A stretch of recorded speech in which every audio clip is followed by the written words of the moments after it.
Hello everyone, welcome to टैट buzzer academy Abohar Punjab. मैं मिथुन इंदौरा आप सभी का स्वागत करता हूं टैट बजर के इस प्रांगण में। जैसे कि साथियों, आप सभी को इस बात का जो है भली भांति से आप इस बात से परिचित हैं कि हम आपको जो है बिल्कुल समय समय पर जो है हिंदी साहित्य से संबंधित जो है एमसीक्यू करवाते हैं।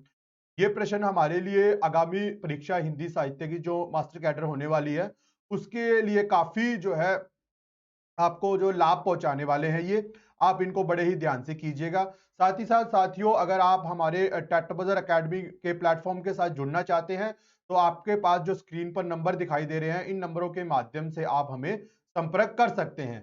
ठीक है जी। इसी के साथ साथियों, आप सभी को मालूम है जैसे कि मास्टर मिस्टर कैडर की 4161, लेक्चरर कैडर हिस्ट्री और पॉलिटी क्रमानुसार 142 और 72 jobs, TTT 5994, art and craft 250 और पीटीआई 2000 के करीब जो पोस्टें हैं वो अभी पंजाब में चल रही हैं। अगर आप मास्टर कैडर से संबंधित हैं, लेक्चरर कैडर से हैं, ईटीटी से हैं, आर्ट एंड क्राफ्ट से हैं या पीटीआई से हैं, किसी भी आप संबंधित है, किसी से भी आप संबंधित हैं, अगर आप ऑनलाइन कोचिंग लेना चाहते हैं तो आप हमारे टैट बजर अकेडमी के माध्यम से ऑनलाइन कोचिंग घर बैठे ही ले सकते हैं। इसके लिए आपको जो है स्क्रीन पर जो नंबर दिखाई दे रहे हैं, जैसे कि मैंने आपको पहले बताया, उनके माध्यम से आप हमें जो है मैसेज कर सकते हैं और पूरी इंफॉर्मेशन आप जान सकते हैं। ठीक है, और घर बैठे आप अपनी अच्छी से तैयारी कर सकते हैं। इसी के साथ साथियों, मैं क्वेश्चन करवा रहा हूं आपको 22 यानी कि 22 नंबर। तो साथियों घबरा मत जाना। ऐसा है कि हमने जब लास्ट जो लेक्चर लगाया था, ठीक है, लास्ट हमारा जो सेट था उसके अंतर्गत क्या हुआ था, कुछ टेक्निकल प्रॉब्लम के कारण ना हम वो सेट आधा ही कर पाए थे। तो उनके जो कुछ बचे हुए क्वेश्चन है यानी कि 22 से लेकर 25 तक, उनका हम थोड़ा सा विश्लेषण कर लेते हैं। तत्पश्चात हम जो है अपना सेट 28 शुरू करेंगे, 28, जिसको हम जो है एक नंबर से प्रथम जो अंक से शुरुआत करेंगे। तो पहला क्वेश्चन हमारा, सॉरी, वैसे तो 22 नंबर है, लेकिन 27 का जो सेट है उसका क्वेश्चन है ये: जीप पर सवार इल्लियां किसकी व्यंग रचना है?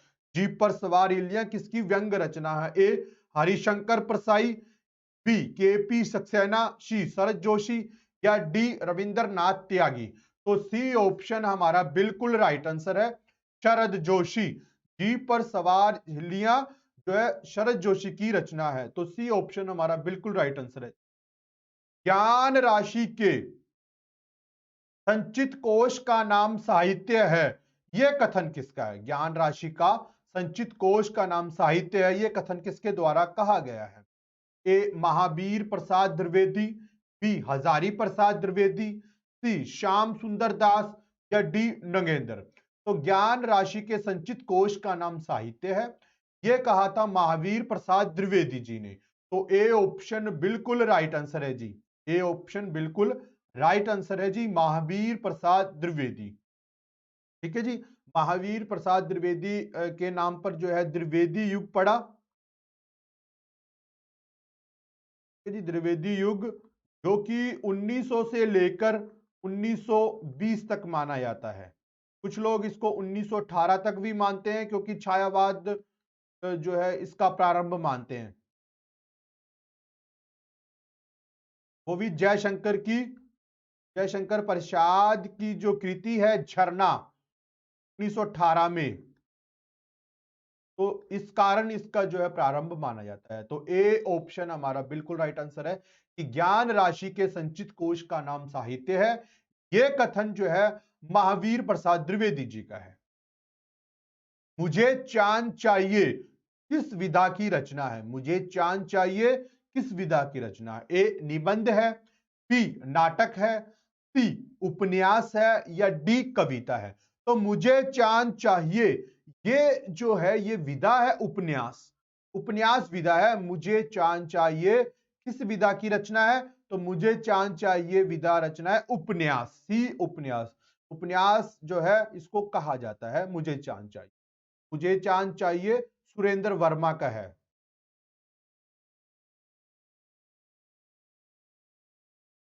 ठीक है जी, सुरेंद्र वर्मा जी का है मुझे चांद चाहिए उपन्यास। सी ऑप्शन बिल्कुल राइट आंसर है हमारा। निम्नलिखित सूचियों को सुमेलित कीजिए और सही उत्तर का चयन कीजिए। तो हमने एक और हमारे कहानी है, दूसरी ओर हमारे कहानीकार हैं। तो हमने अब जानना है कि कहानी कौन सी के कौन जो है वो कहानीकार है। तो मिस पाल कहानी है वो है मोहन राकेश की। तो हम यहाँ ए लगा देते हैं क्योंकि मिस पाल कहानी जो है वो ए ऑप्शन में हमारी। तो दूसरा हमारे पास छुट्टी का एक दिन। तो छुट्टी का एक दिन कहानी है उषा प्रिया बंदा की। तो हम यहाँ जो है बी में है छुट्टी का एक दिन कहानी, तो हम यहाँ बी लगा देते हैं। जिंदगी और जोंक, जिंदगी और जोंक जो है वो अमरकांत है। ठीक है, अमरकांत है। तो हम यहाँ जो है अमरकांत हमारे पास बी ऑप्शन में है और जिंदगी और जोंक जो सी ऑप्शन में, हम यहाँ सी लगा देते हैं। सड़क दुर्घटना, तो सड़क दुर्घटना जो कृति है वो है सुदर्शन चोपड़ा जी की। तो हम यहाँ डी लगा देते हैं। ठीक है, तो हमने जब इनके आंसरों को देखा, हमने सॉरी इनके उत्तरों को देखा, तब कहानीकार के कहानियों को देखा, तब हमारा आंसर हमारे समक्ष सी बैठता है। तो सही सटीक आंसर हमारा जो है साथियों वो सी है। ठीक है, सी ऑप्शन बिल्कुल राइट आंसर है जी। हाँ जी, अब हमारा जो है सेट नंबर 28 है, 28 है, जिसका हम शुभारंभ करते हैं। और पहला क्वेश्चन जो पहला प्रश्न हमारे समक्ष वो है ये है कि हिंदी नाटकों का विकास क्रम किस लेखक की रचनाओं से प्रारंभ हुआ। तो हिंदी नाटकों का जो विकास क्रम है वो किस लेखक की रचनाओं से प्रारंभ माना जाता है। ए भारतेंदु, बी उपेंद्र नाथ अशक, सी जयशंकर प्रसाद, या डी इनमें से कोई नहीं। तो माना जाता है हिंदी नाटकों का प्रारंभ जो है वो ए ऑप्शन है भारतेंदु। भारतेंदु जो है वहां भारतेंदु से ही जो है हिंदी नाटकों का विकास क्रम माना जाता है। तो ए ऑप्शन बिल्कुल राइट आंसर है जी। चलते जी नेक्स्ट क्वेश्चन पर। हमारा जो दूसरे नंबर का क्वेश्चन है, सन 1900 से 1950 ईस्वी तक की कालावधि को किस नाटककार के नाम से जाना जाता है। 1900 से लेकर 1950 ईस्वी तक की जो कालावधि है वो किस नाटककार के नाम से जाना जाता है। ए भारतेंदु युग, बी प्रसाद युग, सी अशक युग, या डी कोई नहीं। तो हमारा जो सही आंसर है वो है प्रसाद युग। प्रसाद युग 1900 से लेकर 1950 तक की जो कालावधि है वो प्रसाद युग के नामकरण से जानी जाती है। तो बी ऑप्शन हमारा बिल्कुल राइट आंसर है जी। ठीक है, चलते हैं जी आगे। रत्नावली नाटक का हिंदी में अनुवाद किस भाषा में किया गया था। रत्नावली जो नाटिका है उसका हिंदी में अनुवाद जो है हिंदी में अनुवाद किस भाषा में किया गया था। ए मराठी में, बी बांग्ला में, सी संस्कृत में, या डी अंग्रेजी में। तो हिंदी अनुवाद किस भाषा में किया गया था रत्नावली। ठीक है, रत्नावली नाटिका का, रत्नावली नाटिका का। तो हमारे पास जो ऑप्शन ए है मराठी, बी है बांग्ला, सी है संस्कृत और डी है अंग्रेजी। तो हमारा जो सही आंसर है साथियों वो है हमारा आंसर सी संस्कृत। तो संस्कृत में जो है रत्नावली नाटिका का हिंदी में अनुवाद किया गया था। तो सी ऑप्शन बिल्कुल राइट आंसर है साथियों। इनमें से कौन सा भारतेंदु का मूल नाटक नहीं है। अब हमने ये देखना है कि कौन सा नाटक जो है भारतेंदु का मूल नाटक नहीं है। ए पाठक पाखंड विडंबन, सी सॉरी बी सती प्रताप, सी नील देवी, या डी अंधेर नगरी। तो इनमें से कौन सा है जो भारतेंदु का मूल नाटक नहीं है, यानी कि अनुवादित नाटक है, कौन सा है वो। तो हमारा सही आंसर है पाखंड विडंबन। ए ऑप्शन बिल्कुल राइट आंसर है साथियों। ठीक है, इनमें से जो सती प्रताप है, नील देवी है, अंधेर नगरी है, ये तीनों के तीनों नाटक जो है मूल हैं। लेकिन पाखंड विडंबन जो है वो उनका अनुदित नाटक है, मूल नाटक नहीं माना जाता। तो ए ऑप्शन हमारा बिल्कुल राइट आंसर। अंग्रेजी नाटक मर्चेंट ऑफ वेनिस का अनुवाद भारतेंदु ने किस नाम से किया। ए विद्या सुंदर, बी वेनिस का बांका, सी मुद्रा राक्षस, या डी दुर्बल बंधु। तो अंग्रेजी का जो नाटक है मर्चेंट ऑफ वेनिस का अनुवाद जो भारतेंदु ने किया वो किस नाम से किया, तो वो किया दुर्बल बंधु। दुर्बल बंधु के नाम से मर्चेंट ऑफ वेनिस का अनुवाद किया गया। तो डी ऑप्शन बिल्कुल राइट आंसर है। श्री चंद्रावली नाटिका किस नाटककार की रचना है? श्री चंद्रावली नाटिका किस नाटककार की रचना है? ए प्रसाद, बी भारतेंदु, सी भुवनेश्वर प्रसाद, डी धर्मवीर भारती। तो श्री चंद्रावली नाटिका जो है वो किसके द्वारा रचित है? तो श्री चंद्रावली नाटिका जो है वो भारतेंदु जी के द्वारा रचित है। तो बी ऑप्शन हमारा साथियों बिल्कुल राइट आंसर है कि श्री चंद्रावली नाटिका भारतेंदु जी के द्वारा रचित मानी जाती है। इनमें से कौन सा नाटक भारतेंदु का नहीं है? कौन सा नाटक जो है वो भारतेंदु जी का नहीं है? ए सती प्रताप, बी प्रेम जोगनी, सी विद्या हिंसा हिंसा ना भक्ति, डी कारवा। इनमें से कौन सा नाटक जो है वो भारतेंदु का हमने नहीं है वो देखना है। तो इनमें से सती प्रताप, प्रेम जोगनी और विद्या की हिंसा हिंसा ना भक्ति, ये जो है तीनों के तीनों भारतेंदु जी की नाटक है। लेकिन कारवा इनका नाटक नहीं है। तो डी ऑप्शन हमारा बिल्कुल राइट आंसर है, क्योंकि हमसे ये पूछा गया है कि भारतेंदु का नाटक नहीं है, तो कारवा नहीं है, तो कारवा नहीं है इनका नाटक। ठीक है, तो डी ऑप्शन बिल्कुल राइट आंसर है। विश्य विशोधम नाटक के रचयिता का नाम बताएं।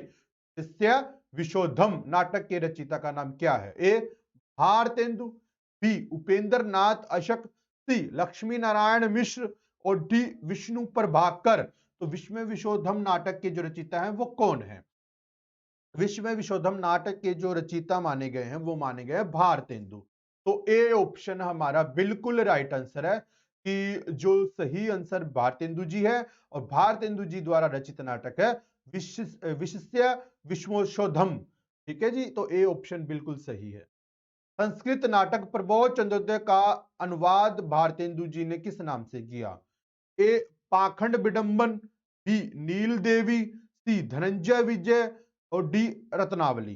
तो जो सही आंसर है वह है पाखंड विडंबन। संस्कृत नाटक जो था प्रबोध चंद्रोदय, उसका अनुवाद पाखंड विडंबन नाम से किया गया था। तो हमारा सही आंसर है साथियों वो है ए ऑप्शन। संस्कृत नाटक प्रबोध चंद्रोदय का अनुवाद पाखंड विडंबन से किया गया था। तो ए ऑप्शन बिल्कुल सही आंसर है। चोर पंचाशिका नाटक का अनुवाद भारतेंदु जी ने किस नाम से किया? चोर पंचाशिका का अनुवाद। तो चोर पंचाशिका का अनुवाद जो है वो किया गया था, किस नाम से किया गया था? ए विद्या सुंदर, बी पाखंड विडंबन, सी कर्पूर मंजरी, डी मुर्दा राक्षस। तो चोर पंचाशिका का नाटक का जो अनुवाद था भारतेंदु जी ने विद्या सुंदर नाम से किया था। तो ए ऑप्शन बिल्कुल राइट आंसर है जी। ठीक है, विद्या सुंदर बिल्कुल सही आंसर है। भारतेंदु के पिता गोपाल चंद्र गिरधर दास ने किस नाटक की रचना की थी? तो कौन सा नाटक था जो कि भारतेंदु जी के जो पिता थे, है ना, गोपाल चंद्र गिरधर दास जी, उन्होंने किस नाटक को लिखा था? ए रामायण महानाटक, बी नहुष, सी प्रद्युमन विजय, डी जानकी मंगल। तो भारतेंदु के पिता गोपाल चंद्र गिरधर दास जी थे, उन्होंने कौन सा नाटक लिखा था? उन्होंने नाटक लिखा था, बी में हमारे पास है नहुष। नहुष नाटक जो है वो लिखा गया था। तो बी ऑप्शन बिल्कुल राइट आंसर है। किस नाटककार ने नाट्य शिल्प से संबंधित नाटक नामक ग्रंथ लिखा था?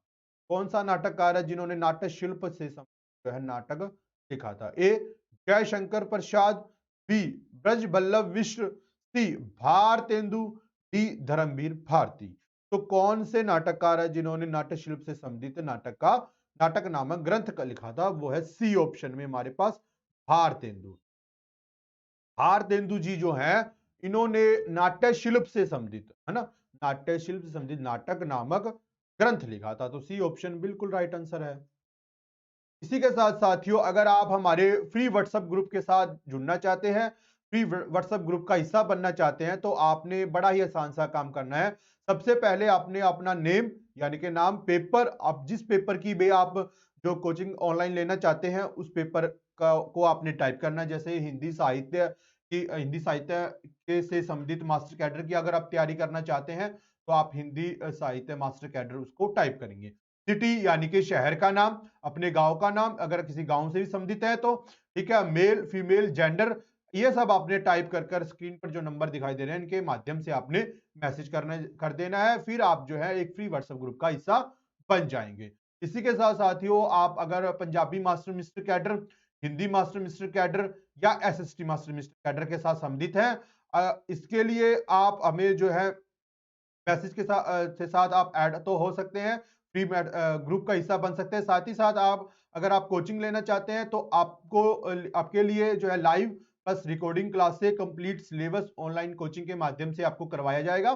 टॉपिक वाइज थ्योरी आपको करवाई जाएगी और साथ ही साथ टॉपिक वाइज थ्योरी के साथ साथ टॉपिक वाइज एमसीक्यू भी आपको करवाए जाएंगे। ठीक है, इसी के साथ साथियों, अगर आप जो है हमारा फ्री डेमो देखना चाहते हैं तो आप जो है प्ले स्टोर से टैट बजर ऐप को गूगल प्ले स्टोर से आप इंस्टॉल कर सकते हैं। तत्पश्चात आप हमारा एक डेमो देख सकते हैं। ठीक है, फिर आप अकेडमी को ज्वाइन कर सकते हैं। ठीक है, इसी के साथ साथियों हम चलेंगे हमारे 13 नंबर क्वेश्चन पर कि जानकी मंगल नामक नाट्य कृति के रचयिता कौन है। जानकी मंगल नामक नाट्य कृति के रचयिता कौन मानेंगे? शशि प्रसाद शास्त्री, बी शीतला प्रसाद त्रिपाठी, सी भारतेंदु और डी प्रेमचंद चौहान। तो इसी के साथ जो है शीतला प्रसाद त्रिपाठी जी जो हैं वो जानकी मंगल नाट्य कृति के रचयिता हैं, शीतला प्रसाद त्रिपाठी। तो बी ऑप्शन बिल्कुल राइट आंसर है। भारतेंदु जी ने किस प्रहसन में भ्रष्ट शासन तंत्र पर प्रहार किया था? भारतेंदु जी ने किस प्रहसन में भट्ट शासन तंत्र पर प्रहार किया था? ए नील देवी, सी अंधेर नगरी, सी विद्या सुंदर, डी धनंजय विजय। तो भारतेंदु जी ने किस प्रहसन से भ्रष्ट शासन पर प्रहार किया था? तो वो है हमारे पास अंधेर नगरी। तो बी ऑप्शन बिल्कुल राइट आंसर है कि अंधेर नगरी के माध्यम से भारतेंदु जी ने भ्रष्ट शासन तंत्र पर प्रहार किया है। सप्ताह स्वर्ण रणधीर प्रेम मोहिनी नाटकों के रचयिता इनमें से कौन है? सप्ताह स्वर्ण रणधीर प्रेम मोहिनी नाटक के रचयिता कौन है? ए राधा कृष्ण दास, बी भारतेंदु, सी लाला श्रीनिवास दास या डी इनमें से कोई नहीं। तो तप्ता स्वर्ण और रणधीर प्रेम मोहिनी नाटकों के जो रचयिता हैं वो है लाला श्रीनिवास दास जी। तो लाला श्रीनिवास दास जी के द्वारा ये रचित है तप्ता स्वर्ण और रणधीर प्रेम मोहिनी। सी आंसर बिल्कुल राइट आंसर है जी। स्वयंता स्वयंवर नाटक के रचयिता कौन है? ए लाला श्रीनिवास दास, बी बाल कृष्ण भट्ट, सी राधा कृष्ण दास या डी भारतेंदु जी। तो हमारे पास स्वयंता स्वयंवर जो है इसके नाटककार हैं वो है लाला श्रीनिवास दास। तो ए ऑप्शन बिल्कुल राइट आंसर है। स्वयंता स्वयंवर नाटक के जो रचयिता है वो है लाला श्रीनिवास दास। तो ए ऑप्शन बिल्कुल राइट आंसर। रेल का विकट खेल, रेल का विकट खेल नामक नाटक के रचयिता कौन है? रेल का विकट खेल। तो रेल का विकट खेल जो है वो किसके द्वारा रचित है? तो ए राधाचरण गोस्वामी जी के द्वारा, बी बाल कृष्ण भट्ट के द्वारा, सी उदय शंकर भट्ट के द्वारा या डी भारतेंदु जी। तो रेल का विकट खेल नामक नाटक के जो रचयिता हैं वो है बाल कृष्ण भट्ट। तो बाल कृष्ण भट्ट के द्वारा रचित है रेल का विकट खेल। तो बी ऑप्शन हमारा बिल्कुल राइट आंसर है साथियों। चलते हैं जी आगे। आगे जो क्वेश्चन है हमारा 18, राधा चरण गोस्वामी का कौन सा नायक स्त्रीगमन की बुराइयों को उजागर करता है? राधाचरण गोस्वामी जी का कौन सा वो नायक है जो कि स्त्री गमन की बुराइयों को उजागर करता है? ए तन धन गोसाई जी को अर्पण, बी बूढ़े मुंह मुआसे लोग देखे तमाशे, सी सती चंद्रावली, डी अमर सिंह राठौड़। तो इनमें से कौन सा है नायक है जो कि पर स्त्री गमन की बुराइयों को उजागर कर रहा है? वो है हमारे पास बूढ़े मुंह मुआसे लोग देखे तमाशे। बूढ़े मुंह मुआसे लोग देखे तमाशे जो है वो 18 नंबर का हमारा है। इसमें की बी ऑप्शन सही है, सही आंसर है कि स्त्री गमन की बुराइयों को उजागर कर। अमर सिंह राठौड़ नामक प्रसिद्ध नाटक के रचयिता कौन है? अमर सिंह राठौड़। ए राधाचरण गोस्वामी, बी राधा कृष्ण दास, सी गोपाल राम गहमरी, डी जीपी श्रीवास्तव। तो अमर सिंह राठौड़ जो नाटक है वो है राधाचरण गोस्वामी जी का। राधाचरण गोस्वामी जी का नाटक है। ठीक है जी, राधाचरण गोस्वामी जी का नाटक है अमर सिंह राठौड़, ए ऑप्शन बिल्कुल राइट आंसर। इनमें से कौन सा नाटक राधा कृष्ण दास का नहीं है? महारानी पद्मावती, दुखनी बाला, महाराणा प्रताप। तो इनमें से कौन सा नहीं है? तो उपयुक्त सभी, डी ऑप्शन हमारा बिल्कुल राइट आंसर है। इनमें से कौन सा नाटक राधा कृष्ण दास का नहीं है? तो राधा कृष्ण दास का नाटक कौन सा नहीं है? महारानी पद्मावती, दुखनी बाला, महाराणा प्रताप, इनमें ही उपयुक्त सभी। जीपी श्रीवास्तव किस वर्ग के नाटककार हैं? जीपी श्रीवास्तव, तो जीपी श्रीवास्तव ऐतिहासिक नाटककार है, ए ऑप्शन में हमारे पास है। बी में प्रसन्न लेखक है, सी सुधारवादी नाटककार है, डी प्रयोगशीली नाटककार है। तो जीपी श्रीवास्तव जो है वो प्रहसन लेखक है, क्योंकि हास्य व्यंग पर नाटक लिखते हैं ये। तो बी ऑप्शन हमारा बिल्कुल राइट आंसर।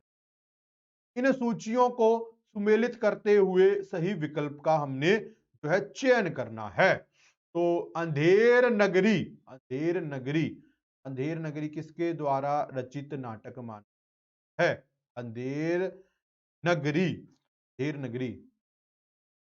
तो दूसरा हमारे पास है अमर सिंह राठौड़, ठीक है। फिर है हमारे पास दुमदार आदमी, ठीक है, दुखनी पाला राधाचरण, ठीक है। तो इसी तरह ये राधाचरण यहां पर आएगा गोस्वामी के साथ, राधाचरण गोस्वामी, ठीक है, यहां पर आएगा ये ना, दुखनी बाला है सीधा, ठीक है। तो इसी के साथ जो है हमारा सही आंसर है वो हमारे पास है कि जो नाटककार है अंधेर नगरी, अंधेर नगरी जो है वह नाटक माना गया है भारतेंदु जी, ठीक है। यहां पर एक आएगा।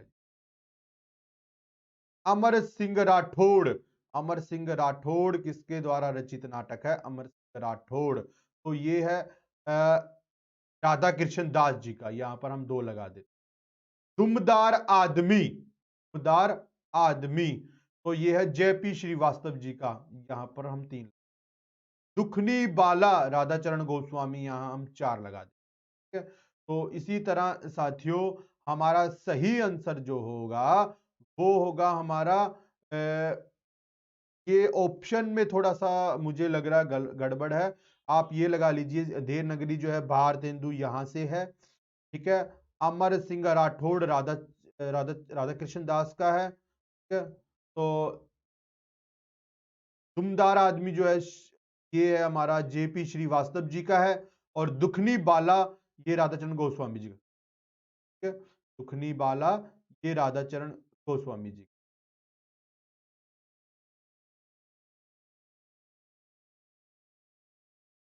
तो ये बिल्कुल सही आंसर है आपके, यहां से आप देख लीजिए। चलते जी आगे। इनमें से कौन सा नाटक बालकृष्ण भट्ट का नहीं है? अब हमने बताना है कि कौन सा नाटक जो है वो बालकृष्ण भट्ट के द्वारा रचित नहीं है। वेनला, वेणी सहार, ठीक है, तप्ता स्वर्ण और कलिराज की सभा। तो नाटक जो है बालकृष्ण भट्ट के द्वारा, बालकृष्ण भट्ट का नहीं है, वो है तप्ता स्वर्ण। सी ऑप्शन बिल्कुल राइट आंसर है। इसे कौन सा नाटक बालकृष्ण भट्ट का नहीं है? वो है तप्ता स्वर्ण। तप्ता स्वर्ण जो है वो बालकृष्ण भट्ट का नाटक नहीं है। सी ऑप्शन बिल्कुल राइट आंसर। भारतेंदु काल के प्रश्नों की रचना मूल उद्देश्य इनमें से क्या है? तो भारतेंदु काल के प्रश्नों की रचना का मूल उद्देश्य क्या माना गया है जी? तो लोगों का मनोरंजन, ए ऑप्शन। बी व्यंग के द्वारा समाज की कुर्तियों का समापन, ठीक है जी। नए प्रयोग करना, ठीक है। डी उपयुक्त सभी। तो हमारा सही आंसर साथियों जो होगा वो होगा ऑप्शन बी, कि भारतेंदु काल के प्रश्नों की जो रचना है उसका मूल उद्देश्य था व्यंग के द्वारा समाज की कुर्तियों का समापन करना। तो बी ऑप्शन बिल्कुल राइट आंसर है जी। चार बेचारे और उज्बक, चार बेचारे और उज्बक नामक नाटकों के रचिताकार कौन है? तो ए जीपी श्रीवास्तव जी हैं, बी राधाचरण गोस्वामी हैं, सी बालकृष्ण भट्ट हैं, या डी पांड्य वेचन शर्मा उग्र हैं। तो पांड्य वेचन शर्मा उग्र जो माने जाते हैं चार बेचारे और उज्जवल नामक नाटकों के रचयिता। तो डी ऑप्शन हमारा बिल्कुल राइट आंसर है। तो साथियों ये था हमारा 25 का सेट, ठीक है, जो कि जिसमें बहुत अधिक हमने महत्वपूर्ण प्रश्न देखे। और ये आशा करता हूं इस प्रकार के प्रश्न आपको जो है एग्जाम में भी देखने को मिल सकते हैं, क्योंकि ये बहुत ही अधिक महत्वपूर्ण है आपके लिए। इनको जो है बिल्कुल अलग अलग पुस्तकों इकट्ठा किया जाता है और देखा जाता है थ्योरीज के माध्यम से कि कौन सा जो क्वेश्चन बन रहा है और गत परीक्षाओं में किस प्रकार के प्रश्न पूछे गए हैं। तो कृपया आप इसको बड़े ही ध्यान से देखिएगा। इसी के साथ साथियों ये हमारा सेट समाप्त होता है। साथियों अगर आप हमें जो है टेलीग्राम चैनल पर ज्वाइन करना चाहते हैं तो आप हमें टेलीग्राम ज्वाइन कर सकते हैं। आप हमें इंस्टाग्राम पर भी ज्वाइन कर सकते हैं और आप हमें फेसबुक जो फेसबुक पेज पर भी आप हमें ज्वाइन कर सकते हैं। साथ साथ लेक्चर को अधिक से अधिक अपने मित्रों के साथ जो है शेयर कीजिए ताकि वो भी इनका लाभ उठा सकें। अधिक से अधिक आप इस जो है चैनल को लाइक कीजिए, सब्सक्राइब कीजिए और अपने मित्रगण के साथ जो है इन इस लेक्चर को जो है अधिक से अधिक शेयर कीजिए ताकि तैयारी अच्छी से हो सके। ठीक है साथियों, आपको मैंने पहले ये बिल्कुल बताया था कि आप फ्री व्हाट्सएप ग्रुप का हिस्सा बन सकते हैं। आपने क्या करना है कि name, city, course, male, female, gender को सबने ये टाइप कर लेना है और हमें जो आपको नंबर दिखाई दे रहे हैं स्क्रीन पर, इन नंबरों के माध्यम से हमें सेंड कर देना है। ठीक है? और आप जो है एक फ्री व्हाट्सएप ग्रुप का हिस्सा बन सकते हैं। साथ ही साथ आप जो है प्ले स्टोर से जो है प्ले स्टोर से एक अपना जो है टैट बजर अकेडमी का जो है टैट बजर डेमो देखने के लिए आप टैट बजर अकेडमी एप्लीकेशन को जो आप इंस्टॉल कर सकते हैं। उसके तत्पश्चात आप जो है बिल्कुल एक जो है फ्री डेमो देख सकते हैं। ठीक है? इसी के साथ साथियों मैं अपनी वाणी को विराम देना चाहूँगा और मैं मिलते हैं नेक्स्ट सेट में कुछ अन्य महत्वपूर्ण प्रश्नों के साथ। तब तक के लिए जी धन्यवाद।